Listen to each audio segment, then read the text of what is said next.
In today's video, I'm going to teach you how to create a Whop account. We'll walk through the entire process from a blank browser window to having your new Whop account ready to go. And I'll point out a few tips along the way to keep things simple and secure. First, open your web browser and head over to Google.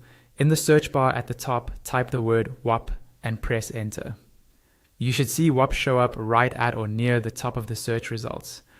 Look for the result that mentions Whop as a platform where you can discover or access products and communities. Once you see that, click on it to open the Whop website. When the Whop homepage loads, look for the button that says Get Started. This is usually easy to spot near the top of the page.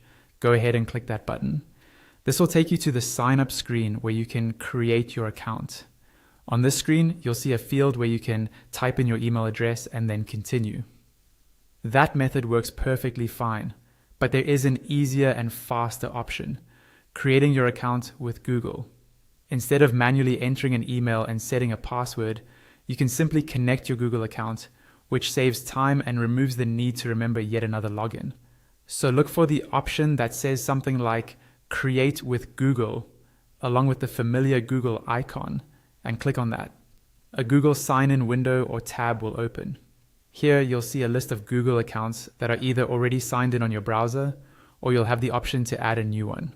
Choose the Google account you want to use with Whop by clicking on it. If prompted, sign in with your Google email and password as you normally would.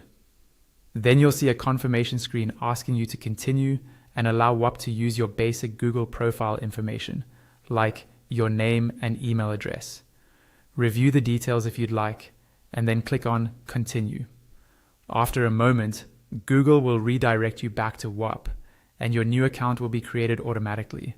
You'll be logged in right away, without needing to verify an email or set a separate password. It really is almost as quick as just logging in, and that's it. You now have a freshly created Whop account, set up using your Google credentials, and ready for you to explore